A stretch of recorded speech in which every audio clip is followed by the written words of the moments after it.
BJP హిందుత్వ agenda విపక్షాన్ని ఒక confusion లో పడేసిందా? అందుకే వీళ్ళు కూడా దీనికి రాజీ పడుతున్నారా? వీరు కన్ఫ్యూజ్ అయ్యారు. అంటే ప్రజలు కన్ఫ్యూజ్ చేసే ప్రయత్నం చేస్తే బీజేపీ వాళ్ళు కన్ఫ్యూజ్ కాకుండా తమ మార్గంలో నడిపించుకుంటున్నారు. సో అందువల్ల నేను అంటున్నది, ఇప్పుడు తమిళనాడులో బీజేపీ రామరాజకీయం పనిచేయలేదు. ఎందుకు పనిచేయలేదు?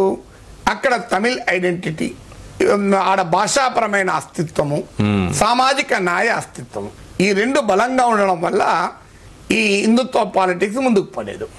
కానీ మీరు హిందూ ఈ రెండు నరేటివ్లు బీజేపీ కలుపుతున్న సమయంలో దేశంలో మరి ఎవరు ఎక్కడైనా దీన్ని కౌంటర్ చేశారా? లేదు. ఈవెన్ కాంగ్రెస్ కౌంటర్ చేయడంలో ఇబ్బంది ఏంటంటే కాంగ్రెస్ కి హిందీ ప్రాంతంలో కూడా పొలిటికల్ స్టేక్స్ ఉన్నాయి. కానీ ప్రాంతీయ పార్టీలను చేస్తాయా? ఒక తమిళనాడులో చేశారు, అందుకే వాళ్ళు అడ్డుకోగలిగారు. బీఆర్ఎస్ చేసిందో ఇక్కడ మీరు గమనించండి, మీరు ఎక్కడ చేయలేదు. ఎందుకు అంటే క్లియర్ గా పొలిటికల్ ఐడెంటిటీకి, పొలిటికో రిలీజియస్ ఐడెంటిటీకి, లింగ్విస్టిక్ ఐడెంటిటీతో, సోషల్ జస్టిస్ ఐడెంటిటీతో తమిళనాడులో అడ్డుకట్ట వేయగలిగారు. కర్ణాటకలో పొలిటికో రిలీజియస్ ఐడెంటిటీకి అక్కడ కూడా మళ్ళీ సోషల్ ఐడెంటిటీ, అహిందా అని సామాజిక సమీకరణలు, బీజేపీ పాలన అంటే బీజేపీ అడ్మినిస్ట్రేషన్ ను ఎక్స్పోజ్ చేశారు.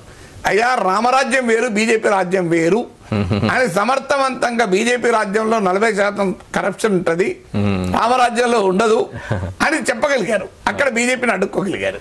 కేరళలో అసలు బలమైన మైనారిటీ పాపులేషన్ ఉన్న రాష్ట్రం అది. అంటే అటు క్రిస్టియన్స్, ఇటు ముస్లిమ్స్, అంటే చాలా fertile ground for BJP. Sabarimala తీర్పు కూడా ఉపయోగించుకోవాలని చూశారు, కానీ అడుగు ముందుకేసారా? ఎందుకే లేదంటే ఓ రాజగోపాల్ బీజేపీ నాయకులు ఎప్పటికీ లిటరసీ ఎక్కువ అని, అందుకే పినరాయి విజయన్ అడిగితే మేము మరింత లిటరసీ పెంచుతామన్నాడు బీజేపీ. ఇది ఓ రాజగోపాల్ చెప్పి, నేను చెప్పింది బీజేపీ మాజీ కేంద్ర మంత్రి అని, మీరు కావాలంటే గూగుల్లో కూడా వస్తుంది. లిటరసీ ఎక్కువ కాబట్టి అదే బీజేపీ నాయకులు ఉన్నాను. అందుకే మీరు గమనించండి, సౌత్ లో మీకు ఈ ప్రభావం లేకపోవడానికి కారణం ఇదే.